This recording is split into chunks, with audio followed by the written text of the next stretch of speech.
गली news India की top 10 bulletin report में आपका स्वागत है। इस रिपोर्ट में हम कवर करेंगे 10 वो अहम खबरें जिन्हें मीडिया की हेडलाइंस में जगह नहीं दी गई।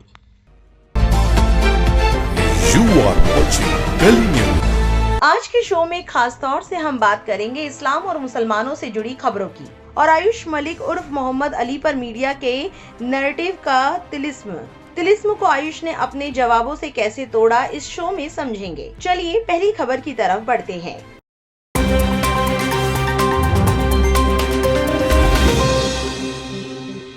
दक्षिण दिल्ली के मालवीय नगर में बुधवार सुबह जब फ्लोरिश स्टे नाम की गेस्ट हाउस से काला धुआं उठने लगा तो पूरे इलाके में अफरा तफरी मच गई। 5 मंजिला इमारत में फंसे लोग खिड़कियों से मदद के लिए चिल्ला रहे थे और आग तेजी से फैलती जा रही थी। फायर ब्रिगेड के पहुंचने से पहले ही आसपास के लोग, दुकानदार और मजदूर लोगों की मदद के लिए दौड़ पड़े। कुछ लोग धुएं से भरी इमारत के अंदर घुस गए, कुछ ने नीचे सड़क पर गद्दे बिछा दिए ताकि लोग ऊपर से कूदकर अपनी जान बचा सके। वहीं कुछ लोगों ने बाहर निकाले गए बेहोश लोगों को CPR देकर बचाने की कोशिश की। बचाव कार्य में सबसे आगे आमिर खान, मोहम्मद शोएब, वसीम राजा और मोहम्मद अफजल थे, जो पास के हौजरानी गांव के रहने वाले हैं। उन्होंने अपनी जान की परवाह किए बिना जलती हुई इमारत के अंदर जाकर लोगों को बचाने की कोशिश की। इस हादसे में कम से कम 21 लोगों की मौत हो गई, जबकि कई लोग घायल हुए। मरने वालों में कुछ विदेशी नागरिक और वे परिवार भी शामिल थे जो इलाज के लिए दिल्ली आए थे। जब अंदर फंसे लोग धुएं से बचने के लिए खिड़कियां तोड़ने लगे तब इलाके में मैट्रेस वाले के नाम से मशहूर 61 साल के रियाजुद्दीन ने तुरंत हालात को समझ लिया। उन्होंने अपनी दुकान से गद्दे निकाले और होटल के नीचे वाली गली में बिछा दिए। रियाजुद्दीन ने हिंदुस्तान टाइम्स से कहा, हमें जल्दी समझ आ गया था कि आग नीचे लगी है और ऊपर के लोग फंस गए हैं क्योंकि सीढ़ियां धुएं से भर चुकी थी। हमने लोगों से कहा कि वे नीचे कूद जाए, हमने नीचे गद्दे बिछा दिए हैं। दूसरे दुकानदार अरमान के मुताबिक कुछ ही मिनटों में 20 से 22 गद्दे सड़क पर बिछा दिए गए थे। अरमान ने PTI से कहा, आग बहुत भयानक थी, ना कोई अंदर जा पा रहा था और ना बाहर निकल पा रहा था। हमने गद्दे बिछा दिए और लोग खिड़कियों से कूदने लगे। ज्यादातर लोगों की जान इसी वजह से बच गई। लोगों ने रस्सियों, डंडों और ईंटों की मदद से खिड़कियां भी तोड़ी ताकि लोगों के निकलने का रास्ता बन सके। अंदर लोग बेहोश पड़े थे। वसीम राजा के लिए ये सुबह अचानक एक रेस्क्यू मिशन में बदल गई। हौजरानी के रहने वाले और साकेत के मैक्स अस्पताल में सिक्योरिटी ऑफिसर के तौर पर काम करने वाले वसीम राजा स्थानीय लोगों और पुलिस के साथ इमारत के अंदर पहुंचे। उन्होंने बताया, अंदर कई लोग बेहोश पड़े थे। मैंने बेसमेंट से लेकर ऊपर की मंजिलों तक कई लोगों को CPR दिया। उन्होंने बताया कि लोहे की जाली काटकर बेसमेंट में फंसे लोगों को बाहर निकाला गया। अंदर का मंजर बहुत दर्दनाक था। वसीम राजा ने कहा, हमने कई जली हुई लाशें बाहर निकाली और बहुत से लोग मदद के लिए रो रहे थे। मैक्स अस्पताल में काम करने वाले मोहम्मद शोएब, जिन्हें इमरजेंसी की ट्रेनिंग भी मिली हुई है, बिना देर किए बचाव कार्य में शामिल हो गए। उन्होंने कहा, हमें अंदर बहुत से लोग धुएं की वजह से बेहोश मिले। मैंने कई लोगों को CPR दिया और एम्बुलेंस आने से पहले उनमें से कुछ को होश भी आ गया। अंदर फंसे लोगों के लिए आग से ज्यादा खतरनाक धुआं साबित हुआ। स्थानीय लोगों का कहना है कि धुआं इतना ज्यादा था कि लोगों को सीढ़ियां और बाहर निकलने का रास्ता ही दिखाई नहीं दे रहा था। इमारत के अंदर जाने वाले मोहम्मद इसरार खान ने बताया कि कई दरवाजे तोड़ने पड़े। उन्होंने कहा, अंदर इतनी गर्मी थी कि सहना मुश्किल था, लेकिन हम लोगों को बाहर निकालते रहे। इलाके के लोगों का कहना है कि सुबह करीब 8 बजे सब्जी बेचने वालों ने सबसे पहले आग देखी थी। प्रत्यक्षदर्शी मंसूरी ने बताया कि अंदर फंसे लोगों की मदद के लिए चीखें पूरे इलाके में सुनाई दे रही थी। उन्होंने कहा, अंदर फंसे लोग लगातार मदद के लिए चिल्ला रहे थे। स्थानीय लोगों के मुताबिक होटल में सिर्फ एक छोटा इलेक्ट्रॉनिक गेट था। बिजली जाने के बाद वो भी बंद हो गया, जिससे लोगों के बाहर निकलने का रास्ता लगभग खत्म हो गया। कई लोगों का कहना है कि फायर ब्रिगेड के पहुंचने से पहले ही आसपास के लोगों ने बचाव कार्य शुरू कर दिया था। एक स्थानीय निवासी ने कहा, पास की इमारतों के लोगों ने रस्सियों और गद्दों की मदद से कई लोगों को बचाया था। दिल्ली फायर सर्विस के मुताबिक उन्हें सुबह 8:50 पर आग लगने की सूचना मिली थी और वे तुरंत मौके पर पहुंच गए थे। अधिकारियों ने बताया कि 37 लोगों को सुरक्षित बचा लिया गया। हादसे के कुछ घंटों बाद पुलिस ने होटल के मालिक लवकेश बजाज को गिरफ्तार कर लिया। आरोप है कि आग लगने के बाद वो मौके से भाग गया था। पूछताछ में बजाज ने कथित तौर पर माना कि वो घबरा गया था और लोगों की मदद करने के बजाय वहां से चला गया। जांच में सामने आया है कि इमारत में सुरक्षा से जुड़ी कई बड़ी खामियां थी। इनमें बंद खिड़कियां, बाहर निकलने का सिर्फ एक रास्ता और अनुमति से ज्यादा कमरे शामिल थे। प्रधानमंत्री नरेंद्र मोदी ने हादसे पर दुख जताया और मृतकों के परिवारों को 2 लाख रुपए तथा घायलों को 50,000 रुपए की सहायता राशि देने का ऐलान किया। दिल्ली की मुख्यमंत्री रेखा गुप्ता ने साकेत के मैक्स अस्पताल पहुंचकर घायलों से मुलाकात की और इलाज की व्यवस्था का जायजा लिया। दिल्ली सरकार ने भी मृतकों के परिवारों को 10 लाख रुपए और गंभीर रूप से घायलों को 5 लाख रुपए की आर्थिक सहायता देने का ऐलान किया है। सरकार ने ये भी कहा है कि घायलों का इलाज कराया जाएगा और मृतकों के शव उनके घर पहुंचाने की व्यवस्था भी की जाएगी। लेकिन मालवीय नगर की तंग गलियों में रहने वाले लोग कहते हैं कि उस दिन सबसे पहले मदद के लिए कोई सरकारी अधिकारी नहीं आया था।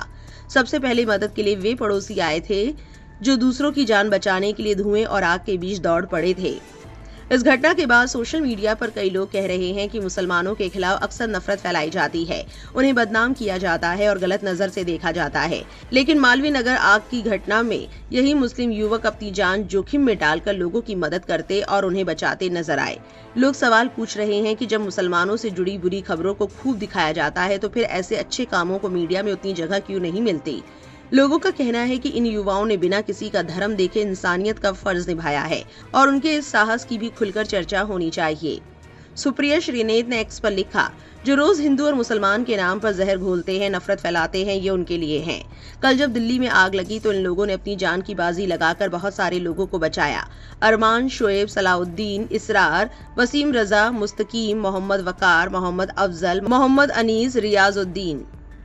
द ऑब्जर्वर पोस्ट ने ट्वीट किया, मालवीय नगर में हुए भीषण अग्निकांड में जिसमें 21 लोगों की जान चली गई, 5 मुस्लिम युवकों की बहादुरी की खूब सराहना की जा रही है।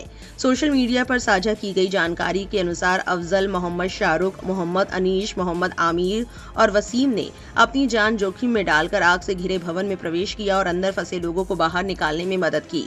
उन्होंने बचाव अभियान के दौरान दिल्ली पुलिस के साथ मिलकर लोगों की जान बचाने में अहम भूमिका निभाई। क्षेत्र के भाजपा विधायक सतीश उपाध्याय ने सोशल मीडिया पर इन 5 युवकों की तस्वीरें साझा की और लोगों की जान बचाने में उनके साहस और योगदान की सराहना की। मालवीय नगर स्थित फ्लोरिश स्टे B&B होटल में लगी इस भीषण आग के बाद बड़े स्तर पर रेस्क्यू ऑपरेशन चलाया गया। फिलहाल प्रशासन आग लगने के कारणों की जांच कर रहा है। सुनेत्रा चौधरी ने ट्वीट किया, जब सिस्टम नाकाम हो जाता है तब कुछ लोग हीरो बनकर सामने आते हैं। ये वे लोग हैं जिन्होंने हौजरानी अग्निकांड में लोगों को बचाया और घायलों को CPR देकर उनकी जान बचाने की कोशिश की। आमिर खान, मोहम्मद शोएब, वसीम रजा और मोहम्मद अफजल। इस पर रवीश कुमार ने लिखा, शानदार। सौरभ भारद्वाज ने वीडियो शेयर करते हुए ट्वीट किया, मालवीय नगर अग्निकांड में दूसरों की जान बचाने के लिए अपनी जान दांव पर लगाने वाले बहादुर कॉकरोचेस से मिलिए। इस पर आसिफ मुस्तबा ने ट्वीट किया, ये बहादुर युवा मुसलमान है, कॉकरोच नहीं। इन्हीं मुसलमानों को हर दिन गालियां दी जाती है, हर दिन उनकी हत्याएं होती हैं और उनके घरों, दुकानों व मस्जिदों पर बुलडोजर चलाए जाते हैं। लेकिन फिर भी देखिए, यही लोग बहादुरी से आगे बढ़कर जरूरतमंदों की मदद कर रहे हैं और लोगों की जान बचाने के लिए अपनी जान जोखिम में डाल रहे हैं। वहीं अजीत अंजुम ने भी इस पर जवाब लिखा, वैसे सौरभ जी, बेहतर होता कि आप दिल्ली के इन फरिश्तों का नाम बताते। अरमान, शोएब, सलाउद्दीन, इसरार, वसीम रजा, मुस्तकीम, मोहम्मद वकार, मोहम्मद अफजल, मोहम्मद अनीश, इसके अलावा गोविंद कुमार और कुछ नाम जो मैंने आज अखबारों में पढ़े हैं। ये सब दिल्ली के फरिश्ते हैं जिन्हें सलाम किया जाना चाहिए। वहीं वारिस पठान ने ट्वीट किया, हौजरानी आग हादसा में 20 लोगों की जानें चली गई। वहां पर आमिर खान, मोहम्मद शोएब, वसीम रजा और मोहम्मद अफजल ने जिस बहादुरी और इंसानियत का परिचय देते हुए लोगों की जान बचाई, वो पूरे देश के लिए मिसाल है। मैं इन सभी बहादुर युवाओं को सलाम करता हूं जिन्होंने मुश्किल घड़ी में इंसानियत को सबसे ऊपर रखकर अपनी जिम्मेदारी निभाई। प्रशांत कनौजिया ने एक्स पर लिखा, मोहम्मद अफजल, वसीम रजा, अरमान मंसूरी, रियाजुद्दीन मंसूरी ये उन बहादुर लोगों में से हैं जिन्होंने मालवीय नगर अग्निकांड में लोगों की जान बचाने के लिए तुरंत आगे बढ़कर मदद की। होटल का मालिक हिंदू है, स्थानीय पार्षद हिंदू है, स्थानीय विधायक हिंदू है, MCD अधिकारी हिंदू है, फायर सेफ्टी की मंजूरी देने वाला अधिकारी भी हिंदू है। इसके बावजूद नफरत और बदनाम करने वाली बातों से ऊपर उठकर इन लोगों ने इंसानियत, भाईचारे और करुणा का परिचय दिया। संकट की घड़ी में उन्होंने धर्म नहीं बल्कि इंसान की जान को अहमियत दी। आइए इन बहादुर नायकों का सम्मान करें और उनकी हिम्मत व इंसानियत को सलाम करें। आस मोहम्मद सैफी लिखते हैं, देश का अब्दुल आपकी मदद के लिए सदैव तत्पर। अब आपको बताते हैं दूसरी खबर जो कि बहुत जरूरी है।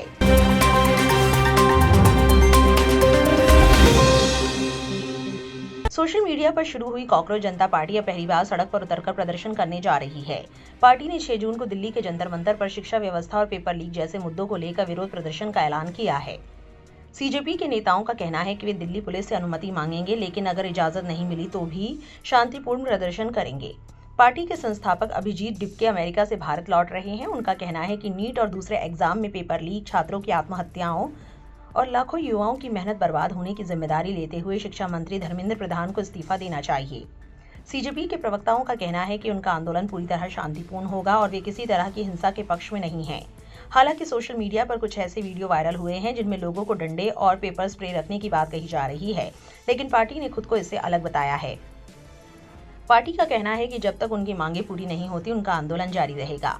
साथ ही उनका ये भी कहना है कि वे पहले से अनुमति लेने की व्यवस्था का विरोध करते हैं, इसलिए उन्होंने प्रदर्शन की अनुमति के लिए पहले आवेदन नहीं किया। कॉकरोच जनता पार्टी के संस्थापक अभिजीत डिपके का भी एक वीडियो बयान सामने आया है। उन्होंने क्या कहा, सुनिए। ये मुझे आप सभी लोगों को बताते हुए बहुत ही खुशी हो रही है कि हजारों की तादाद में लोग मैसेजेस कर रहे हैं, कमेंट्स कर रहे हैं, कॉल्स कर रहे हैं और बता रहे हैं कि वो सैटरडे को इस पीसफुल प्रोटेस्ट में पार्टिसिपेट होंगे। So I really want to thank you all for making this movement so big and I want to take this movement to thank the student unions also who have extended their support to the protest on 6th of June. And I would again request you all and I would like to inform you all that मैं India में आ रहा हूँ Saturday को सुबह 8 बजे मैं Delhi airport पर land होऊंगा और उसके बाद हम सभी लोग पार्लियामेंट स्ट्रीट पुलिस स्टेशन जाएंगे, जहां पर हम as a law abiding citizen police को इंटीमेशन देंगे कि हम प्रोटेस्ट करना चाहते हैं जंतर मंतर पर, और हमारा प्रोटेस्ट बिल्कुल पूरी तरीके से शांतिपूर्ण रहेगा, पीसफुल रहेगा और it will be in a very democratic manner. So let's all come together and let's seek justice for the lakhs of students who have been wronged by the system. It's time that we need to fix accountability. NEET के बच्चों ने suicide करी, उसकी कोई accountability अभी तक fix नहीं हुई है, तो कहीं ना कहीं इन लोगों को हमें जवाब देना पड़ेगा और एजुकेशन मिनिस्टर को रिजाइन करना ही पड़ेगा. और मेरी आप सभी से अपील है, please be very careful. We have to act very responsibly, very peacefully, because ये लोग बस हमारी एक गलती का वेट कर रहे हैं. हमें इन्हें कोई भी किसी भी तरीके का रीजन नहीं देना है जिससे ये हमारे मूवमेंट को दबा सके या बदनाम कर सके. सो हम सभी को बहुत ही पीसफुल रहना है. We have to follow the constitution of India because the constitution of India is something that we truly believe in. और हम सभी लोगों को पीसफुली गैदर होना है और अपनी आवाज रखनी है. And I am pretty sure आप सब लोग ये करोगे. Thank you so much. वहीं इस प्रदर्शन के ऐलान और उससे जुड़े बयानों के सामने आने के बाद सोशल मीडिया पर कई लोग मुसलमानों से इस प्रदर्शन में शामिल न होने की अपील कर रहे हैं. उनका कहना है कि मौजूदा समय में मुसलमानों को छोटी छोटी बातों पर भी गिरफ्तार किया जा रहा है या फिर कई मामलों में उन्हें ही दोषी ठहराया जा रहा है. इसी वजह से वे मुसलमानों को इस प्रदर्शन से दूर रहने और इसमें हिस्सा न लेने की सलाह दे रहे हैं. सोशल मीडिया पर कुछ लोगों का कहना है कि ऐसे मामलों में दूसरे लोग आसानी से निकल जाते हैं, लेकिन अगर कोई मुसलमान किसी विवाद या कानूनी कार्रवाई में फंस जाए तो उसके लिए मुश्किलें बढ़ जाती हैं. यही वजह है कि वे मुसलमानों से एहतियात बरतने और इस प्रदर्शन में शामिल न होने की अपील कर रहे हैं. मोहम्मद सलमान फारसी ने ट्वीट किया, भारतीय मुसलमानों से एक अपील, 6 जून को होने वाले सीजेपी के इस प्रदर्शन से दूर रहे. इतिहास हमें सिखाता है कि ऐसे मौकों पर अक्सर वही लोग इस्तेमाल किए जाते हैं, बदनाम किए जाते हैं और बाद में अकेला छोड़ दिए जाते हैं. इसलिए किसी ऐसे जाल में फंसने से बचे. उन्होंने एक और ट्वीट किया, भारत के मुसलमानों से गुजारिश है कि 6 जून को होने वाले सीजेपी के प्रोटेस्ट में जाने से पहले एक बार अपने परिवार के बारे में जरूर सोचें. कल को उर्दू नाम देकर आपको जेल में डाला जाएगा, आपके मकान तोड़े जाएंगे, फैमिली को परेशान किया जाएगा. जिस तरह उमर खालिद, शर्जील और बाकी सब बिना ट्रायल के जेल में हैं, अपने बीते हुए कल से सीखें और खुद को और फैमिली को सुरक्षित रखें. सैयद उबैदुर रहमान लिखते हैं, मुस्लिम जन जेड को कॉकरोच जनता पार्टी के प्रदर्शन में शामिल नहीं होना चाहिए. आप इससे दूर रहे. ये लोग ऐसे माहौल और परिवारों से आते हैं जहां उन्हें सिस्टम का ज्यादा डर नहीं होता, लेकिन मुसलमान अक्सर आसानी से निशाना बना दिए जाते हैं. जिस तरह इन्हें मीडिया में लगातार सकारात्मक कवरेज मिल रही है, उससे इनके प्रभावशाली बैकग्राउंड को लेकर मेरे मन में कोई शक नहीं बचता.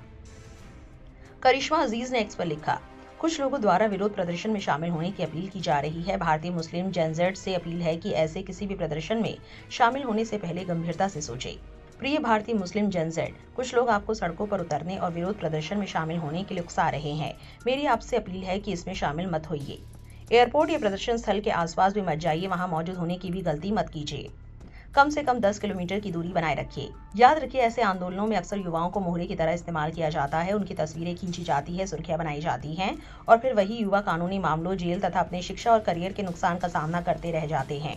आज आपकी सबसे बड़ी लड़ाई सड़कों पर नहीं बल्कि अपने भविष्य को सुरक्षित बनाने की है. शिक्षा, कौशल, आर्थिक मजबूती और उत्कृष्टता पर ध्यान दीजिए. उकसावे में मत आइए और किसी के हाथ का औजार मत बनिए. घर पर रहिए, समझदारी से काम लीजिए, सुरक्षित रहिए. अपने भविष्य की रक्षा कीजिए क्योंकि वही आपकी सबसे बड़ी ताकत है. ये लड़ाई बहुसंख्यक की आपसी सत्ता की है और हमें इस देश की सत्ता से कोई लेना देना नहीं है. हम अपने हिस्से का किरदार निभा चुके हैं. अब इनकी बारी है. बस देखना यह है कि इनमें कितनी ईमानदारी, न्याय और हमारे लिए सम्मान बचा है. बाकी सबकी किस्मत का फैसला भविष्य खुद तय करेगा. चलिए अब तीसरी खबर की तरफ बढ़ते हैं.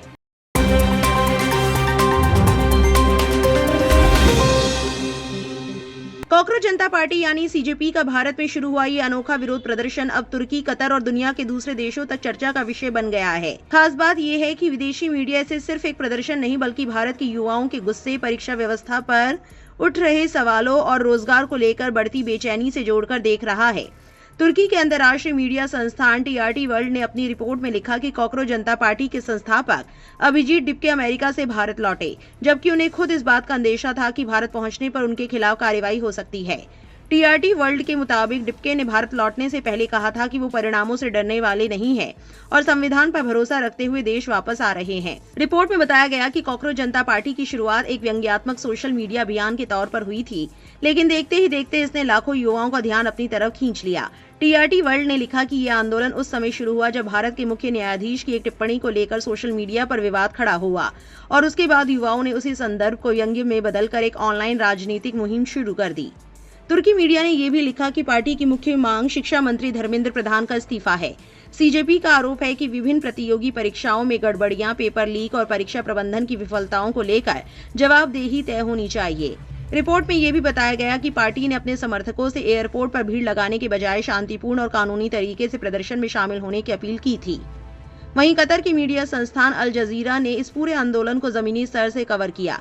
अल जजीरा ने जंतर मंतर के प्रदर्शन का दृश्यात्मक वर्णन करते हुए लिखा कि सैकड़ों युवा कॉकरोच के मास्क पहनकर, हाथों में किताबें लेकर और तिरंगा झंडा थामकर प्रदर्शन में पहुंचे। प्रदर्शनकारियों से कहा गया था कि वे अपने साथ एक किताब लेकर आएं जो शिक्षा और समान अवसर के अधिकार का प्रतीक होगी। अल जजीरा ने लिखा कि ये प्रदर्शन केवल एक सोशल मीडिया ट्रेंड की तरह नहीं दिखा, बल्कि बड़ी संख्या में ऐसे युवाओं की मौजूदगी दिखाई दी जो प्रतियोगी परीक्षाओं, रोजगार और भविष्य को लेकर चिंतित हैं। रिपोर्ट के मुताबिक नीट समेत कई परीक्षा विवादों और उनसे जुड़ी खबरों ने युवाओं में गहरा असंतोष पैदा किया है और यही असंतोष इस आंदोलन के रूप में सामने आता दिखाई दिया। कतर के मीडिया संस्थान ने यह भी लिखा कि अमेरिका से लौटकर प्रदर्शन का नेतृत्व करने पहुंचे अभिजीत डिपके ने अपने समर्थकों से कहा कि कॉकरोच कभी डरते नहीं हैं। रिपोर्ट में यह भी बताया गया कि जंतर मंतर पर बड़ी संख्या में पुलिस बल, बैरिकेडिंग और सुरक्षा इंतजाम मौजूद थे, जो इस बात का संकेत थे कि प्रशासन इस प्रदर्शन को लेकर पूरी तरह सतर्क था। अल जजीरा ने अपनी रिपोर्ट में यह भी लिखा कि प्रधानमंत्री नरेंद्र मोदी की पार्टी बीजेपी के कई समर्थक इस आंदोलन को गंभीर राजनीतिक चुनौती मानने के बजाय एक सोशल मीडिया तमाशा या अस्थायी ट्रेंड बता रहे हैं। उनका कहना है कि इंटरनेट पर लाखों फॉलोअर्स होना और सड़कों पर राजनीतिक ताकत दिखाना दो अलग अलग बातें हैं। कुछ समर्थकों का मानना है कि सोशल मीडिया की लोकप्रियता जरूरी नहीं कि वास्तविक राजनीतिक समर्थन में बदल जाए, लेकिन दूसरी तरफ रिपोर्ट में ये सवाल भी उठाया गया कि अगर ये सिर्फ एक ऑनलाइन मजाक है तो फिर कुछ ही हफ्तों में करोड़ों लोगों तक इसकी पहुंच कैसे बन गई और क्यों बड़ी संख्या में युवा इसके साथ जुड़ते दिखाई दे रहे हैं। अल जजीरा ने यह भी लिखा कि सीजेपी के सोशल मीडिया अकाउंट्स ने बेहद कम समय में ऐसी लोकप्रियता हासिल कर ली जो भारत की कई स्थापित राजनीतिक पार्टियों से भी ज्यादा दिखाई देती है। इसी वजह से अब ये बहस तेज हो गई है कि क्या ये आंदोलन कुछ समय बाद खत्म हो जाएगा या फिर युवाओं की नाराजगी को संगठित राजनीतिक रूप देने में कामयाब हो सकता है। कुल मिलाकर विदेशी मीडिया की रिपोर्टों में एक बात समान दिखाई देती है, चाहे वो तुर्की का टीआरटी वर्ल्ड हो या कतर का अल जजीरा, दोनों ने इस आंदोलन को केवल एक व्यंग्य या इंटरनेट मीम के रूप में नहीं देखा, बल्कि इसे भारत के युवाओं के बीच बढ़ती बेचैनी, परीक्षा व्यवस्था पर अविश्वास और जवाबदेही की मांग से जोड़कर पेश किया है। यही वजह है कि जंतर मंतर पर हुआ ये प्रदर्शन अब सिर्फ भारत की खबर नहीं रहा बल्कि दुनिया के बड़े मीडिया संस्थानों की नजर में भी आ चुका है। इस प्रदर्शन के दौरान क्या क्या हुआ, प्रदर्शनकारियों ने कौन कौन से मुद्दे उठाए, इस आंदोलन के सपोर्ट में कौन कौन बोला और इस आंदोलन के विरोध में लोगों ने क्या तर्क दिए, आज की इस रिपोर्ट में हम आपको ये भी बताएंगे कि जंतर मंतर पर हुए इस प्रदर्शन में क्या हुआ और इसे लेकर देश भर में कैसी प्रतिक्रियाएं सामने आई। ध्रुव राठी ने प्रोटेस्ट की फोटो शेयर करते हुए लिखा, उस भीड़ को देखिए और ये तो सिर्फ जमीनी प्रदर्शन के लिए पहली ही पुकार है। कॉकरोच जनता पार्टी के फाउंडर ने भीड़ की वीडियो शेयर करते हुए लिखा, उन्होंने कहा था कि कॉकरोच कभी जमीन पर नहीं आएंगे। सचिन गुप्ता नाम के एक्स यूजर ने लिखा, गोदी मीडिया चोर है। जंतर मंतर दिल्ली पर हो रहे कॉकरोच जनता पार्टी के पहले प्रोटेस्ट में ये नारेबाजी खूब हो रही है। एक और यूजर ने ट्वीट किया, गोदी मीडिया चोर है, गोदी मीडिया दलाल है जैसे नारे लगाए जा रहे हैं। ये प्रदर्शन जितना सरकार के खिलाफ है उतना ही गोदी मीडिया के खिलाफ भी दिखाई देता है। ये युवाओं की नजर में भारतीय मीडिया की छवि को भी साफ तौर पर दर्शाता है। सचिन गुप्ता नाम के एक एक्स यूजर ने वीडियो शेयर किया जिसमें लोग गोदी मीडिया हाय हाय के नारे लगा रहे हैं जब एक रिपोर्टर पूरे मामले को कवर कर रहा है। उन्होंने एक्स पर लिखा, इसकी जिम्मेदार अंजना, रुबिका, चित्रा, सुधीर जैसे लोग हैं। भुगतना फील्ड रिपोर्टर को पड़ता है। इस बहादुर रिपोर्टर की सहनशीलता को नमन है, जिन्होंने सारी आवाजों को इग्नोर कर अपने वर्क पर फोकस रखा। वहीं कॉकरोच इस बैक ट्विटर अकाउंट ने एक और वीडियो के साथ लिखा, 10-12 साल से इन लोगों ने हमें हिंदू मुसलमान की राजनीति में फंसा कर रखा है, इससे किसे फायदा हुआ? क्या हिंदू मुसलमान करने से देश में किसी को भी नौकरियां मिली? वहीं इस प्रोटेस्ट में रिद्धिमा शर्मा भी पहुंची, जिनका वीडियो शेयर करते हुए एक एक्स यूजर ने लिखा, दीमक भी विरोध स्थल तक पहुंच गए हैं, लेकिन जनता उन्हें बेल्ट से पीट कर जवाब दे रही है। तुम लोग पेपर लीक के खिलाफ प्रदर्शन कर रहे छात्रों का विरोध क्यों कर रहे हो? क्या तुम भी पेपर लीक में शामिल हो? कॉकरोचों को करारा जवाब मिल रहा है। आपको बता दें कि रिद्धिमा शर्मा लगातार मुसलमानों के खिलाफ बयानबाजी करती रहती हैं और खूब नफरत और जहर उगलती हैं। एक और एक्स यूजर ने वीडियो शेयर करते हुए लिखा, इस महिला ने नीट पेपर लीक के सवाल पर जवाब देने की बजाय उल्टा सवाल करके बात को टालने की कोशिश की। प्रदर्शनकारियों ने उसे कड़ी फटकार लगाई। एक व्यक्ति ने उससे एक सीधा लेकिन अहम सवाल पूछा, क्या तुम कभी स्कूल गई हो? फौज मीडिया ने ट्वीट किया, एक स्वयंभू हिंदू कार्यकर्ता जो अक्सर खुद को समुदाय की आवाज बताती हैं, उन्हें जंतर मंतर पर नीट यूजी पेपर लीक के खिलाफ चल रहे छात्र आंदोलन का विरोध करते हुए कैमरे में देखा गया। ये वही घोटाला है जिसके कारण कथित तौर पर कम से कम 5 हिंदू छात्रों ने आत्महत्या कर ली और 22 लाख से अधिक अभ्यर्थियों का भविष्य प्रभावित हुआ। इस घटना ने ये गंभीर सवाल खड़े कर दिए हैं कि उनकी असली निष्ठा आखिर किसके साथ है। वहीं अभिजीत ने एक ट्वीट करते हुए लिखा, घर जा रहा हूं अपने माता पिता से मिलने के लिए, उन्हें मिले हुए 1 साल से ज्यादा हो गया है। पिछले 15 दिनों में उन्होंने बहुत कुछ सहा है और धमकियों की वजह से उन्हें अपना घर छोड़ना पड़ा था। अब मैं उन्हें वापस घर ले जाने जा रहा हूं। वैसे आज का प्रदर्शन सिर्फ एक ट्रेलर था। इतनी बड़ी संख्या में आने के लिए आप सभी का धन्यवाद। चलिए अब चौथी खबर की तरफ बढ़ते हैं, जो कि बहुत जरूरी है।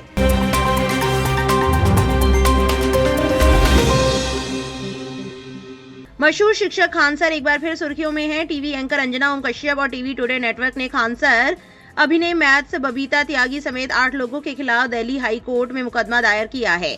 याचिका में यूट्यूब, मेटा और एक्स जैसे प्लेटफॉर्म से उनके खिलाफ बोले गए वीडियो और पोस्ट हटाने की मांग की गई है। साथ ही 2 करोड़ रुपए हर्जाने की भी मांग की गई है। असल में ये विवाद तब शुरू हुआ जब टीवी डिबेट और मीडिया कवरेज के दौरान यूट्यूब शिक्षकों को लेकर कथित तौर पर अपमानजनक टिप्पणियां की गई।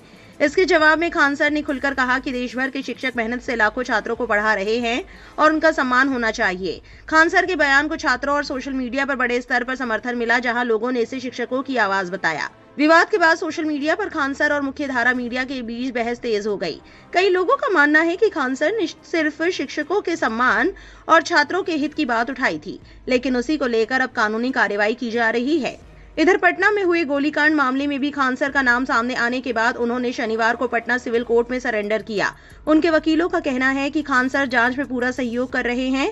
खान सर के समर्थकों का कहना है कि बिना पूरी जांच के उन्हें निशाना बनाया जा रहा है, जबकि उन्होंने हमेशा छात्रों की शिक्षा और समाज के मुद्दों पर खुलकर बात की है। नरेंद्र नाथ मिश्रा ने एक्स पर लिखा, आज तक और इंडिया टुडे ने कई यूट्यूब टीचर पर मुकदमा दर्ज किया और उनके वीडियो हटवाने की मांग की है।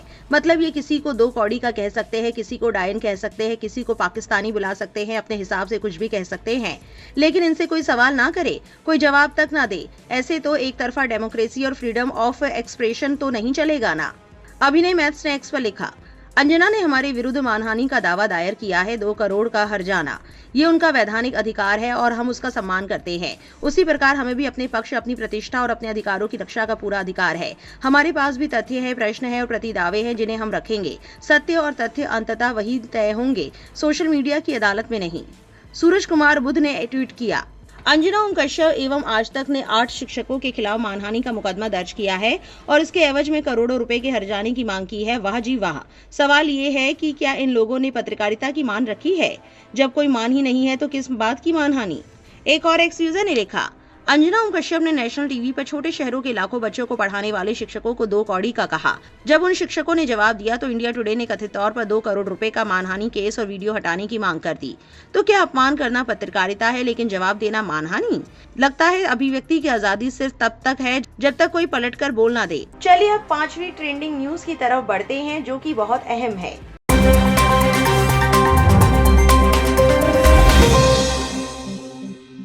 सऊदी अरब से हज करके लौटे यात्रियों ने मंगलवार 2 जून को लखनऊ के चौधरी चरण सिंह इंटरनेशनल एयरपोर्ट पर जमकर विरोध किया। यात्रियों का कहना था कि जेद्दा से आने के बाद उनके बैग टूटे हुए मिले और सामान भी गायब था। मामला तब सामने आया जब फ्लाइट XY 9062 से आए 423 हज यात्रियों ने अपना सामान लिया। कई लोगों ने देखा कि उनके बैग के लॉक टूटे हुए थे, चेन खराब थी और कुछ सामान गायब था। प्रदर्शन के दौरान यात्रियों ने वीडियो भी बनाए जो सोशल मीडिया पर तेजी से वायरल हो गए। वीडियो में लोग एयरलाइन कर्मचारियों से टूटे बैग और गायब सामान को लेकर शिकायत करते दिखे। एक वीडियो में एक महिला यात्री ने बताया कि उसके बैग से 5 चांदी की अंगूठियां, 6 परफ्यूम की बोतलें, 2 सोने की नथ, 5 हिजाब और बच्चों के खिलौने गायब थे। महिला ने यह भी कहा कि उनकी शिकायत सुनने वाला कोई नहीं था। एक दूसरे वीडियो में हंगामे के बीच एक यात्री की तबीयत बिगड़ती दिखी, जिसके बाद आसपास के लोग उसकी मदद के लिए दौड़े। एयरलाइन अधिकारियों ने सफाई देते हुए कहा कि कुछ बैग जेद्दा में ही रोक लिए गए थे क्योंकि उनका वजन तय सीमा से ज्यादा था। उनका कहना था कि वो सामान बाद की फ्लाइट से भेजा जाएगा, लेकिन यात्रियों का कहना था कि उनका मुद्दा देरी से आने वाले बैग नहीं बल्कि उन बैगों का था जो लखनऊ पहुंच चुके थे, लेकिन उनमें से सामान गायब मिला। बाद में एयरपोर्ट प्रशासन ने बीच बचाव किया और यात्रियों व एयरलाइन अधिकारियों के बीच बातचीत कराई, जिसके बाद मामला शांत हुआ। ये घटना ऐसे समय में हुई है जब सऊदी अरब में हज पूरा होने के बाद बड़ी संख्या में भारतीय हज यात्री वापस लौट रहे हैं। अब ये पूरा मामला सामने आने के बाद लोग सवाल कर रहे हैं। आसिफ मुश्तबा ने एक्स पर लिखा, भारत से हज 2026 का सफर इस बार सबसे खराब व्यवस्थाओं में से एक साबित हुआ। खराब घड़ियों से लेकर गंदगी भरे ठहराव और यात्रियों के बैग से चोरी तक हालात लगातार बदतर होते जा रहे हैं। आज लखनऊ एयरपोर्ट से सामने आए दृश्य इसी अव्यवस्था की तस्वीर दिखा रहे हैं। आखिर इन बद इंतजामियों का जवाब कौन देगा? हारून खान ने एक्स पर लिखा, चौधरी चरण सिंह इंटरनेशनल एयरपोर्ट हज से लौट रही एक महिला यात्री के सामान से 5 चांदी की अंगूठियां, 6 इत्र, 2 सोने की नथ, 5 हिजाब और बच्चों के खिलौने गायब मिले। एयरपोर्ट पर उनकी शिकायत सुनने वाला कोई नहीं है। Lucknow airport AAI official. Anees Raja ने एक्स पर लिखा, लखनऊ एयरपोर्ट पर हज यात्रियों ने सामान चोरी और अव्यवस्था को लेकर नाराजगी जताई। यात्रियों का आरोप है कि शिकायतों के बावजूद उन्हें घंटों इंतजार करना पड़ा और समाधान नहीं मिला। हज मंत्री के दौरे पर भी यात्रियों ने सिर्फ औपचारिकता निभाने का आरोप लगाया। #हज पिलग्रिम्स, #लखनऊ एयरपोर्ट, #हज मुबारक, #लखनऊ। अखिलेश यादव, समाजवादी पार्टी। नसरीन खान ने ट्वीट किया, लखनऊ एयरपोर्ट पर हज यात्रियों की बदहाली और उनके सामान की खुलेआम चोरी ने उत्तर प्रदेश की प्रशासनिक व्यवस्था की पोल खोल दी है। एक महिला हज यात्री का दर्द सोशल मीडिया पर वायरल हो गया, जिसमें उन्होंने बताया कि उनके बैग से 2 सोने की नथ, 5 चांदी की अंगूठियां, 6 परफ्यूम, 5 हिजाब और बच्चों के खिलौने तक चोरी हो गए, लेकिन वहां किसी ने उनकी सुनवाई नहीं की। जब प्रदेश की राजधानी के सबसे सुरक्षित माने जाने वाले अंतर्राष्ट्रीय एयरपोर्ट पर ही यात्रियों का सामान सुरक्षित नहीं है, तो आम जनता की सुरक्षा का क्या भरोसा किया जाए। चलिए अब छठी ट्रेंडिंग न्यूज की तरफ बढ़ते हैं।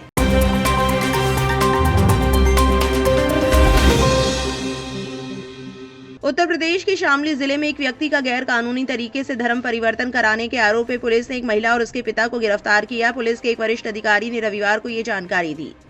पुलिस के अनुसार आयुष मलिक के धर्म परिवर्तन के मामले में चांदनी कुरैशी और उसके पिता इस्लाम कुरैशी को गिरफ्तार किया गया है। पुलिस ने बताया कि ये कार्रवाई आयुष के पिता की शिकायत के आधार पर की गई। शामली के पुलिस अधीक्षक नरेंद्र प्रताप सिंह ने पत्रकारों को बताया कि पुलिस ने एक मौलवी समेत 9 लोगों के खिलाफ भारतीय न्याय संहिता की धाराओं 318 धोखाधड़ी, 336 जाली दस्तावेज का उपयोग, 338 वसीयत एवं अन्य महत्वपूर्ण दस्तावेजों की जालसाजी, 308 जबरन वसूली, 351 आपराधिक धमकी तथा उत्तर प्रदेश गैर कानूनी धर्म परिवर्तन प्रतिषेध अधिनियम 2021 के तहत मामला दर्ज किया है। उन्होंने बताया कि मामले में चांदनी कुरैशी और उसके पिता इस्लाम कुरैशी को गिरफ्तार कर लिया गया। मेडिकल व्यवसायी देवराज मलिक द्वारा दर्ज कराई गई शिकायत के अनुसार चांदनी कुरैशी ने प्रेम विवाह का झांसा देकर उनके बेटे आयुष मलिक का धर्म परिवर्तन कराया और निकाह के बाद उसकी संपत्ति हड़प ली। पुलिस के अनुसार महिला आयुष को दिल्ली ले गई और फर्जी दस्तावेजों के आधार पर उससे कथित तौर पर निकाह किया। पुलिस ने बताया कि स्वामी यशवीर महाराज समेत कुछ दक्षिणपंथी संगठनों से जुड़े कार्यकर्ताओं ने गैर कानूनी धर्म परिवर्तन के विरोध में आंदोलन की चेतावनी दी और आरोपियों के खिलाफ सख्त कार्रवाई की मांग की। पुलिस मामले में संलिप्त अन्य आरोपियों की तलाश कर रही है। वहीं इस खबर के सामने आने के बाद सोशल मीडिया पर लोगों का क्या कहना है वो भी आपको बताते हैं। अंसार इमरान SR ने एक्स पर लिखा, अब इसी स्टोरी में दोनों किरदार पलट दो, फिर टाइटल क्या लिखते। फलाने की हुई घर वापसी, प्रेम विवाह संपन्न, सबके चोले उतर चुके हैं। क्या पत्रकार, क्या प्रशासन, सब मुस्लिम विरोधी एजेंडे के ध्वजवाहक बने घूम रहे हैं। एक और एक्स यूजर ने लिखा, अगर यही हिंदू लड़की करती तो मुस्लिम ने लव जिहाद कर दिया लिखते। अब अगर हिंदू लड़के ने कर दिया तो भी मुस्लिम लड़की को दोषी मान लिया। आपको इंसानियत और प्यार से इतनी नफरत क्यों है। विकास द डेवलपमेंट नाम के एक्स यूजर ने लिखा, 27 साल का कारोबारी दूध पीता बच्चा था जिसे परिवर्तन कर दिया। यहाँ 18 से 21 वाला बालिग होता है जिसे खुद के फैसले करने का अधिकार होता है। मुस्लिम धर्म परिवर्तन करे तो जय जयकार, हिंदू कर ले तो षड्यंत्र की गुहार।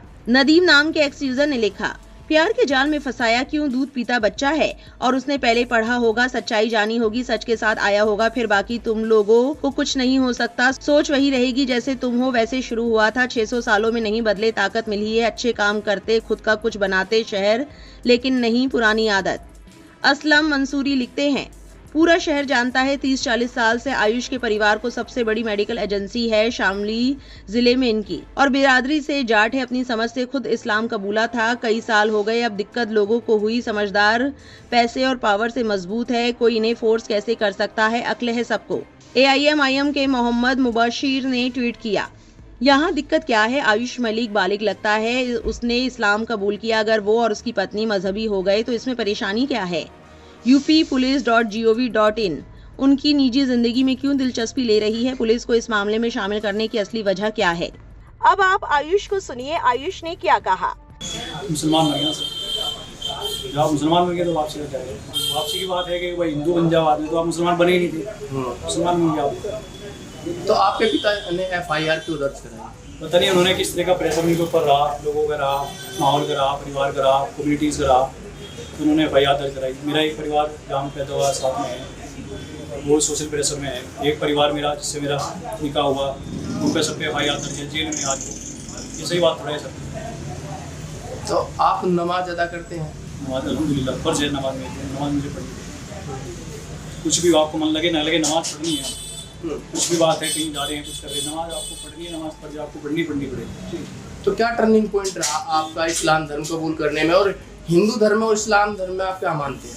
सनातन धर्म में मैं रिस्पेक्ट दैट, अच्छा धर्म है, मैं कोई शिकायत नहीं करता, वो अपने उसमें कर रहे। बस मेरा धीरे धीरे रुझान इस तरफ रहा, जैसे मैं मूर्ति पूजा नहीं करता था, कुछ और सारी चीज़ें थी, धीरे धीरे करके जाना सीखा, इस्लाम को फिर मानने लगा, पहचानने लगा, जुड़ने लगा, फिर अपनाया। इस बयान को सुनकर आप अंदाजा लगा सकते हैं मुसलमानों को लेकर कैसे प्रोपेगेंडा चलाया जाता है और उन पर इल्जाम लगाए जाते हैं, जो कि अब सब झूठ साबित हुए। मुसलमानों का सिर्फ इतना कहना है कि जब कोई मामला ऐसा होता है जिसमें हिंदू लड़का और मुसलमान लड़की होती है, तब बहुत लोग घर वापसी कहकर खुशियां मनाते हैं। लेकिन अगर कोई लड़का खुद इस्लाम कबूल कर ले, अपनी मर्जी से धर्म बदल ले, तो उसी चीज को अपराध बना दिया जाता है। चलिए अब 7वीं ट्रेंडिंग न्यूज की तरफ बढ़ते हैं। इसमें आप वारिस पठान और आयुष मलिक का बयान सुनेंगे।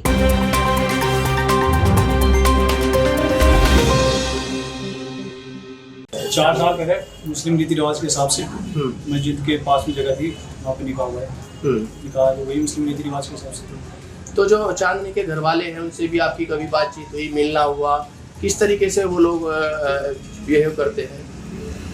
घर वाले तो जैसे कभी बाजार में उनके फादर साहब टकरा के तो बाजार में करवा था, वहाँ मुलाकात होती है, कोई मिलना जुलना टकराव ज़्यादा। कि आयुष मलिक उर्फ मोहम्मद अली ने पूरी मीडिया को सामने आके अपना बयान दिया है।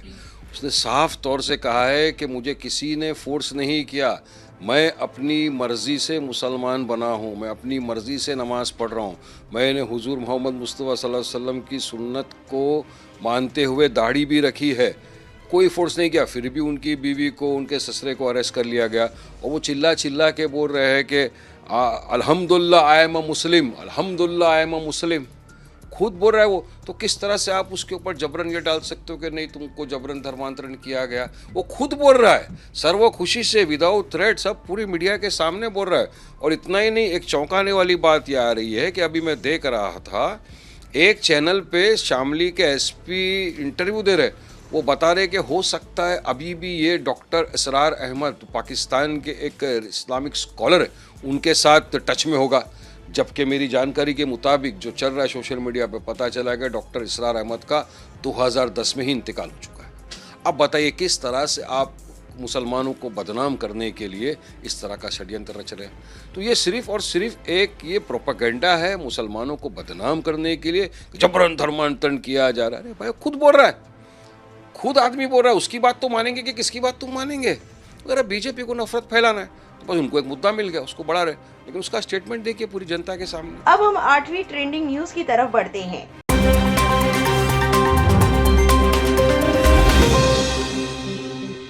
एक मामला शामली जिले से काफी चर्चा में है, जहां आयुष मलिक नाम के नौजवान का धर्म परिवर्तन कराने के आरोप लगे हैं और अब वो अली कुरैशी बन गया है। आयुष के पिता देवराज का आरोप है कि मुस्लिम समुदाय की लड़की चांदनी कुरैशी और उसके भाई ने साजिश रचकर उनके लड़के का धर्म परिवर्तन कराया है। इसकी शिकायत मिलते ही पुलिस ने चांदनी कुरैशी और उसके पिता को गिरफ्तार कर लिया है। इस मामले में ट्विस्ट तब आया जब आयुष ने बताया कि उन्हें धर्म परिवर्तन के लिए किसी ने दबाव नहीं बनाया और न ही किसी चीज के लालच में आकर उन्होंने इस्लाम धर्म कबूल किया है। आयुष मलिक के मुताबिक वो अपनी पत्नी चांदनी से मुलाकात से सालों पहले इस्लाम धर्म के बारे में जानकारी ले रहे थे और शादी से पहले ही इस्लाम कबूल कर लिया था। वो पाकिस्तान के इस्लामिक स्कॉलर डॉक्टर इसरार अहमद का बयान सुनते थे। इससे इस्लाम में उनकी दिलचस्पी बढ़ गई और उन्होंने इस्लाम कबूल कर लिया। आयुष मलिक के पिता ने आरोप लगाया था कि चांदनी और उसके परिवार ने उनकी पैतृक संपत्ति और व्यापार देखकर फंसाया, इसके बाद धर्म बदलवा कर शादी कर ली। इन आरोपों को आयुष मलिक ने सिरे से खारिज किया है। उन्होंने बताया कि चांदनी से शादी करने से बहुत पहले उन्होंने इस्लाम धर्म कबूल कर लिया था। आयुष ने आगे कहा कि उन्होंने खुद चांदनी से शादी करने का प्रस्ताव भेजा था, जिसके बाद चांदनी बहुत मुश्किल से शादी के लिए तैयार हुई। आयुष के इनकार के बावजूद पुलिस ने बड़ी कार्रवाई करते हुए चांदनी और उनके परिवार के खिलाफ ताबड़तोड़ एक्शन करने में जुटी है। वहीं अब कुछ बयान ऐसे सामने आए हैं जो बताते हैं कि ये कहीं न कहीं झूठ है, क्योंकि आयुष मलिक ने खुद से सामने आकर जो बताया वो इन सभी बयानों को गलत साबित कर रहा है। पहले आप सुनिए पुलिस ने क्या कहा। कल थाना कोतवाली सामदी पर देवराज मलिक जी आए। उन्होंने आरोप लगाया कि मेरा इकलौता बेटा है आयुष मलिक और वर्तमान में वो मोहम्मद अली लोग बना लिए हैं उसको, और उसके हमारे पास 2 बड़ी दवा की शोरूम है और वर्तमान में देवराज मलिक जी यहाँ के दवा व्यापारी संघ के अध्यक्ष भी हैं। वो यहाँ के बहुत फैलाव फैमिली है। एक लड़की यहाँ पे है, चांदनी है कुरैशी करके, उसने इसको पहले शादी के नाम पे फंसाया और बाद में इससे संभवतः इसने निकाह कहीं कर लिया है और अब इनकी निगाह हमारी पूरी प्रॉपर्टी पर है। तो एक तो हमारे बेटे का धर्मांतरण हुआ कराया इन लोगों ने, नंबर 2 प्रॉपर्टी फिराक में इस समय है और मुकदमा लिख के स्वास्थ्य विधि कार्रवाई तत्काल थाने मुकदमा दर्ज कर लिया गया और हमारी एलआईयू की टीम है, हमारी थाने की टीम ने इसमें इंट्रोगेशन किया, बातचीत किया। जानकारी ये हुई कि ये लड़का आयुष बहुत ही हाईली एजुकेटेड क्वालिफाइड है और इसके फादर यहाँ के बहुत ही बड़े व्यवसायी और जमींदार भी हैं देवराज मलिक जी, और संपत्ति बहुत बड़ी इनकी शहर में है और इनकी 3 बेटियां थी, उसकी शादी कर चुके हैं। बेटा इनका छोटा था आयुष मलिक, इसने अपना नाम मोहम्मद अली रख लिया है। उससे चांदनी का संबंध हो गया था और बाद में निकाह कराने के बहाने उसका इन लोगों ने कन्वर्जन करा दिया है और वो दुकान पर बैठता भी है। चांदनी का जो भाई था वही इनके दुकान का मेन होलसेलर भी था, वही दुकान बैठता भी था। इनकी सराउंडिंग भी ऐसे लोग बना दिए थे कि जिससे ये पूरा प्रभावित हो जाए। हम लोगों ने कल विस्तार से लोगों से बातचीत किया, हमारी टीम ने बात किया। जानकारी हुई कि ये लड़की जो है इनको एक यूट्यूब चैनल लॉगिन करा दिया था जो डॉक्टर इसरार पाकिस्तान के हैं और उनके स्पीच को सुनता था ये, और कई मस्जिदों में या दरगाहों में ले गई लड़की ये, जिससे इसके मत को थोड़ा बदला जा सके। लेकिन कुल मिला के जो मत बदलाव का प्रयास हुआ है, जो कराया गया, वो उसका उद्देश्य केवल अकेले या उसके सुरक्षा पे डिपेंड नहीं करता, बल्कि उसकी बहुत बड़ी प्रॉपर्टी इनके पास है। इस लड़की को मालूम था उसके पिता को कि चूँकि ये एक बड़े लोग हैं, अगर शादी निकाह अगर मेरी हो जाएगी इनके यहाँ तो प्रॉपर्टी पूरी हमारी हो जाएगी। इसी बिना को लेकर के लोगों ने कारित की है और आज 2 लोग गिरफ्तार इसमें हुए हैं। मिस्टर इस्लाम जो चांदनी के फादर है, उसकी सोकाल जो बेगम है उन्हें गिरफ्तार किया गया है और भी इसमें उसकी एक सिस्टर सुमैला नाम की है जो मेरठ में रहती है। इसका एक भाई लोग फरार हो गए। इसमें हमारी पूरी टीम ने SIT बना रखी है, लाइव इसमें टीमें जांच कर रही हैं। बहुत ही जल्दी इसमें लोग इंक्वायरी करके इसमें इसकी जड़ें कहाँ तक हैं, तह कहाँ तक, जल्दी इसमें पीछे हम लोग जाएंगे, इस वास्तविक कार्य से हम लोग करेंगे। वहीं इस बयान के सामने आने के बाद अपूर्वानंद ने एक्स पर लिखा, पहले कहा जाता था कि हिंदू महिलाएं आसानी से बहकावे में आ जाती हैं, अब हिंदू लड़कों को भी उसी श्रेणी में रखा जा रहा है। इस सरकारी कहानी की बेतुकापन साफ दिखाई देती है, लेकिन ये देखकर बेहद दुख होता है कि इसे वही लोग फैला रहे हैं जिनकी जिम्मेदारी समाज में समझदारी और शांति बनाए रखने की है। वहीं एक दूसरा बयान सामने आता है जिसमें कहा गया कि इस मामले में परसों कोतवाली थाने में केस दर्ज किया गया था। यहाँ मलिक परिवार एक संपन्न परिवार है जिनकी काफी संपत्ति है और 2 बड़े शोरूम भी है। श्री मलिक दवा व्यापार संघ के बड़े पदाधिकारी हैं। उनके बेटे आयुष मलिक ने इस्लाम धर्म अपना लिया है। परिवार में कुल 4 बच्चे हैं, 3 बेटियां जिनकी शादी हो चुकी है और एक बेटा आयुष जो उनकी मेडिकल दुकान संभालता था। जांच में सामने आया कि आयुष की मुलाकात चांदनी कुरैशी नाम की एक जिम ट्रेनर महिला से हुई जिसने उस पर प्रभाव डाला। इसके बाद वो एक पाकिस्तानी मौलाना के यूट्यूब चैनल देखने लगा। बाद में चांदनी के छोटे भाई जो आयुष की दुकान पर काम करता था, उन्होंने भी उनके साथ मिलकर धर्म परिवर्तन की साजिश रची। असल में उनका मकसद परिवार की संपत्ति हासिल करना था, क्योंकि देवराज मलिक के पास काफी काफी संपत्ति है। बेटियों की शादी हो चुकी थी और आयुष इकलौता बेटा था। चांदनी कुरैशी के पिता इलाके में फेरी लगाने का काम करते हैं। इन लोगों ने मिलकर आयुष का धर्म परिवर्तन कराया और फिर निकाह करवा लिया। पिछले हफ्ते मामला तब सामने आया जब आयुष और महिला ने उसके पिता से कहा कि अब वे शादीशुदा हैं, इसलिए संपत्ति उन्हें दे दी जाए। साथ ही पिता पर भी धर्म परिवर्तन का दबाव बनाया गया। एक और बयान आयुष के पिता का सामने आया है, जिसमें वो कह रहे हैं, आयुष मलिक के पिता देवराज मलिक ने कहा उसका ब्रेन वॉश किया गया था, उसे प्यार के जाल में फंसाया गया और उसकी संपत्ति की वजह से उसे बहकाया गया। वो एक अच्छा, समझदार और मिलनसार लड़का है और उसके पास काफी संपत्ति है। इसी वजह से धर्म परिवर्तन की साजिश रची गई। मुझे कुछ साल पहले शक हुआ जब उसने दाढ़ी बढ़ानी शुरू की। मैंने उससे बात करने और समझाने की कोशिश की। उस महिला चांदनी कुरैशी ने उसे अपने जाल में फंसा लिया था और धीरे धीरे उसे मुस्लिम समाज के करीब ला रही थी। अब हम कानूनी कार्रवाई की मांग कर रहे हैं ताकि दोषियों को जेल भेजा जाए और उनका उससे संपर्क खत्म किया जाए। वहीं इसकी सच्चाई बताते हुए ऑल्ट न्यूज के सह संस्थापक और फैक्ट चेकर मोहम्मद जुबैर ने एक्स पर लिखा, जल्द ही आयुष मलिक मीडिया के सामने आकर ये साफ करने लगे कि उन पर धर्म परिवर्तन के लिए कोई दबाव नहीं डाला गया था। इसके बाद स्मिता प्रकाश ने एएनआई के रिपोर्टर को शामली पुलिस और आयुष के पिता का बयान लेने भेजा, लेकिन न्यूज एजेंसी ने अब तक आयुष मलिक का बयान जारी नहीं किया, जबकि बाकी सभी चैनलों ने किया है। इस वीडियो में आयुष साफ कहते हैं कि उन्हें संपत्ति नहीं चाहिए, वो अपनी बहनों को दे दी जाए, इसलिए ये झूठा आरोप मत लगाइए कि मामला पहले से संपत्ति को लेकर था। मोहम्मद जुबैर ने एक और बड़ा खुलासा करते हुए ट्वीट किया। शामली के एसपी ने आज तक को दिए एक वीडियो बयान में कहा कि आयुष मलिक शायद अब भी पाकिस्तान के धार्मिक विद्वान डॉक्टर इसरार अहमद के संपर्क में है। हालांकि डॉक्टर इसरार अहमद का निधन 2010 में ही हो चुका है।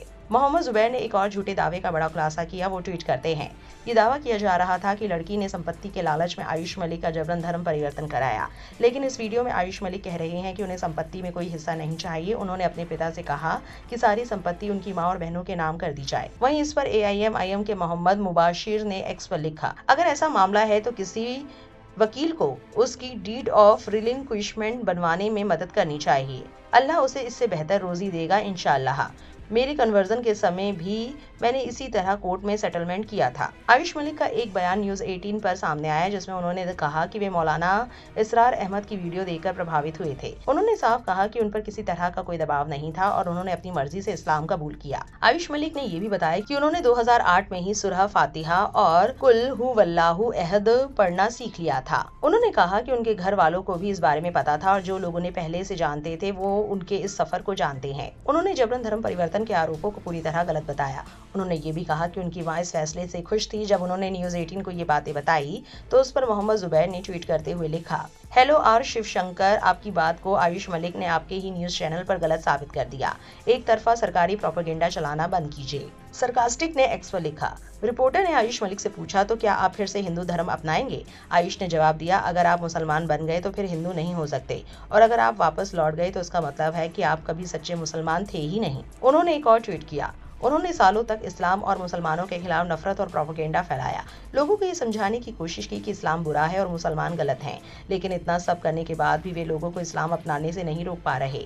वे अपनी बातों से अल्लाह के नूर को बुझाना चाहते हैं, लेकिन अल्लाह अपने नूर को पूरा करके रहेगा, चाहे ये बात इनकार करने वालों को पसंद ना आए। अब 9वीं खबर भी जरूर देखिए, जो कि आई लव मोहम्मद से जुड़ी हुई है।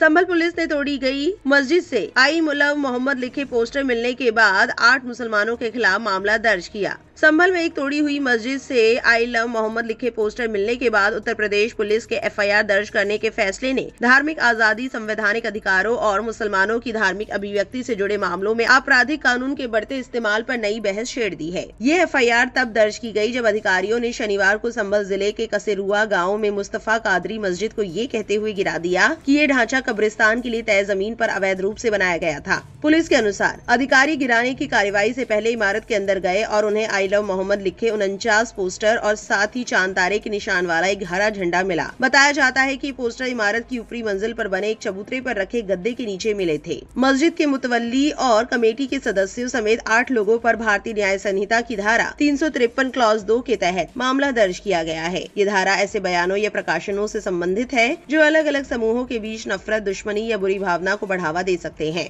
FIR में आरोप लगाया गया है कि बरामद सामग्री से हिंदू समुदाय में नाराजगी पैदा हो सकती थी और सांप्रदायिक सद्भाव बिगड़ सकता था। इस मामले ने कानूनी विशेषज्ञों, विपक्षी नेताओं और अधिकार कार्यकर्ताओं के बीच एक बड़ा सवाल खड़ा कर दिया है। क्या मस्जिद के अंदर मिली धार्मिक आस्था की किसी घोषणा को ऐसी सामग्री माना जा सकता है जो सांप्रदायिक अशांति फैला सकती है? ये विवाद ऐसे जिले से शुरू हुआ है जो नवंबर 2024 में ऐतिहासिक शाही जामा मस्जिद के कोर्ट के आदेश से हुए सर्वे के दौरान भड़की हिंसा के बाद से ही राजनीतिक और सांप्रदायिक रूप से तनावपूर्ण रहा है। विवाद तब शुरू हुआ जब हिंदू याचिकाकर्ताओं ने दावा किया कि मुगल कालीन मस्जिद एक प्राचीन हरिहर मंदिर की जगह पर बनाई गई थी। एक स्थानीय अदालत ने 19 नवंबर 2024 को मस्जिद के सर्वे का आदेश दिया जो बिना किसी घटना के पूरा हो गया। हालांकि तनाव तब बढ़ गया जब अदालत ने 24 नवंबर को दूसरे सर्वे का आदेश दिया। मस्जिद के आसपास भारी भीड़ जमा हो गई और प्रदर्शनकारियों व पुलिस के बीच झड़पें हुई। इसके बाद पत्थरबाजी, आगजनी और हिंसा हुई जिसमें कम से कम 4 लोगों की मौत हो गई और कई अन्य घायल हो गए। अधिकारियों ने इंटरनेट पर पाबंदियां लगा दी, स्कूल बंद कर दिए और बड़े पैमाने पर कार्रवाई करते हुए हजारों लोगों के खिलाफ मामले दर्ज किए। इस नारे को लेकर पहले भी विवाद हो चुका है। ये ताजा FIR आई लव मोहम्मद नारे से जुड़े एक और विवाद के 1 साल से भी कम समय बाद दर्ज की गई है।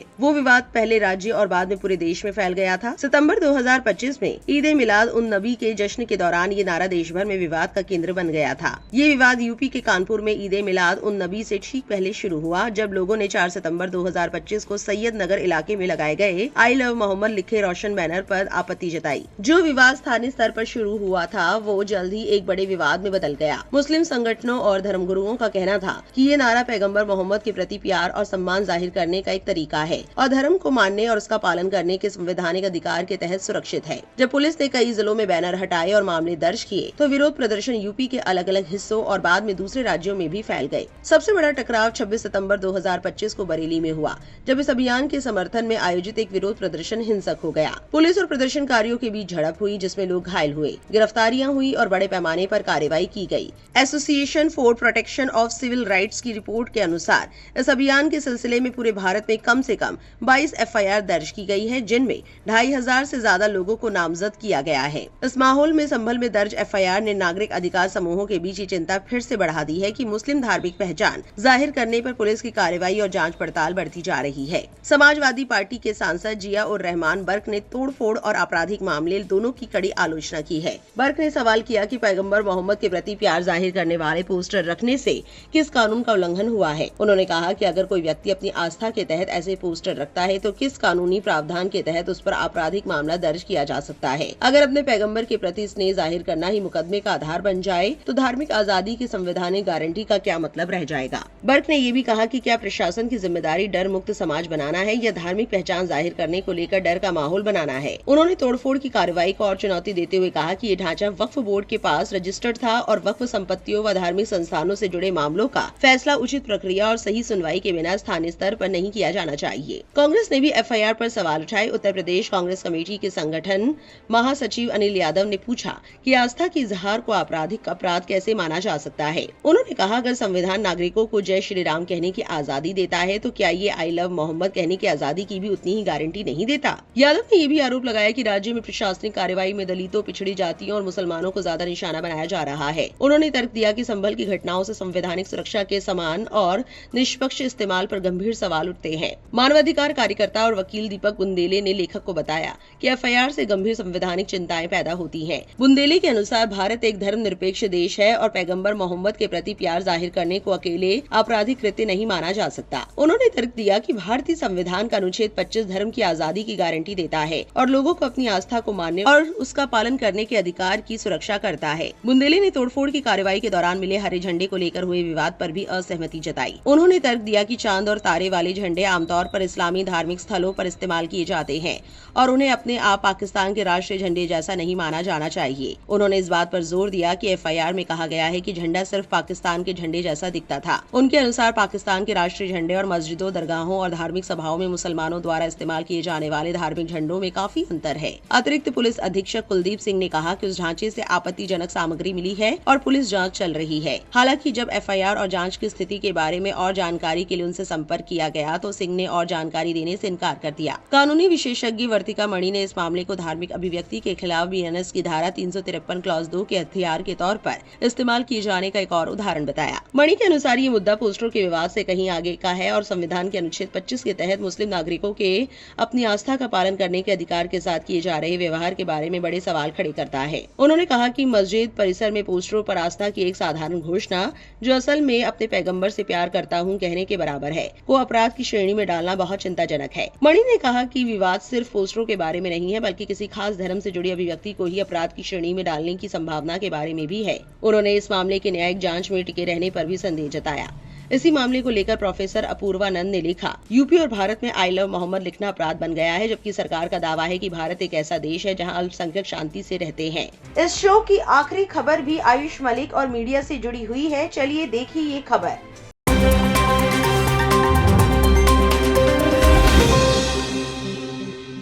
उत्तर प्रदेश के शामली में 30 साल के आयुष मलिक ने सबके सामने साफ किया है कि इस्लाम अपनाना पूरी तरह से उनकी अपनी मर्जी थी, ना कि किसी जबरदस्ती या धोखे का नतीजा। मीडिया से बात करते हुए आयुष ने कहा, मुझ पर किसी तरह का दबाव नहीं डाला गया और ना ही मेरे साथ कोई धोखा हुआ। मैं बचपन से ही इस्लाम के बारे में जानता था। मैंने इसे इसलिए अपनाया क्योंकि मुझे ये अच्छा लगा। अब मैं मुसलमान हूँ, अल्हम्दुलिल्लाह। ये विवाद तब शुरू हुआ जब आयुष के पिता देवराज मलिक, जो कई शोरूम वाले एक बड़े मेडिकल व्यापारी है, उन्होंने पुलिस में शिकायत दर्ज कराई। उन्होंने आरोप लगाया कि चांदनी कुरैशी और उनके पिता इस्लाम कुरैशी ने परिवार की संपत्ति हथियाने के लिए उनके बेटे को फंसाया था।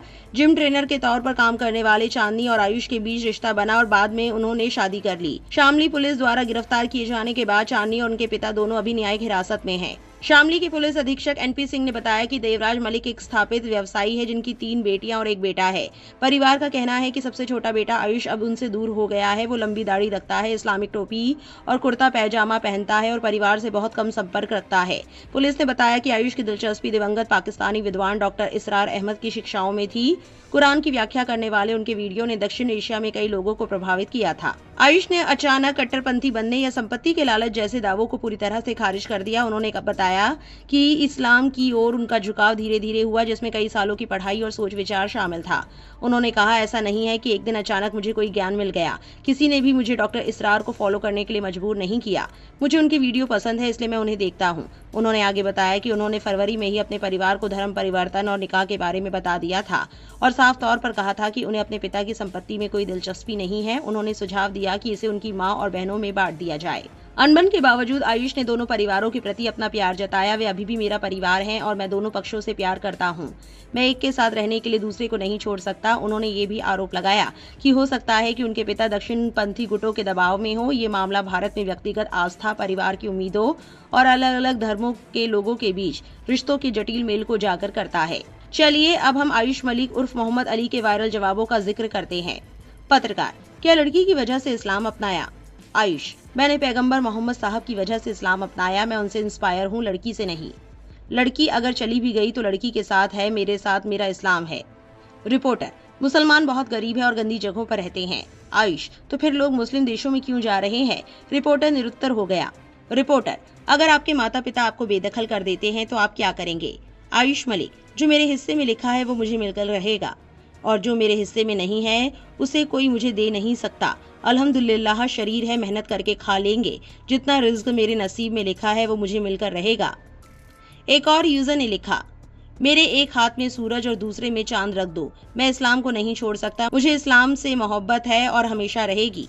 आयुष मलिक उर्फ मोहम्मद अली। एक और यूजर ने लिखा, आयुष ने 12 साल पहले इस्लाम अपना लिया था। बाद में 4 साल पहले उसने चांदनी से शादी की। उसने अपनी पत्नी को इस्लाम के अनुसार हिजाब पहनने के लिए मनाया। आयुष ने अपनी पत्नी को इस्लाम के करीब लाया था। यूपी पुलिस को चांदनी और उसके पिता को तुरंत रिहा कर देना चाहिए। आयुष जिस तरह के काबिलियत से भरे मीडिया को जवाब दे रहे हैं, उसमें मुसलमानों के लिए समझने वाली चीज ये है कि अगर इंसान के पास सही अच्छा इल्म हो तो इंसान अपने इल्म और सलाहियत से बड़े बड़े प्रोपेगेंडे को ढेर कर सकता है। मुसलमानों को जो इस्लाम मिलता है वो नस्ली होता है, विरासत में मिलता है, इसलिए वो इस्लाम के बारे में गहरी जानकारी नहीं रखते। जबकि कोई और इस्लाम की तरफ आता है तो वो बहुत सोच समझ कर आता है। इन खबरों को लेकर आपकी क्या राय है? कमेंट सेक्शन में जरूर लिखें और ऐसी और अपडेट्स के लिए गली न्यूज को सब्सक्राइब करना ना भूलें।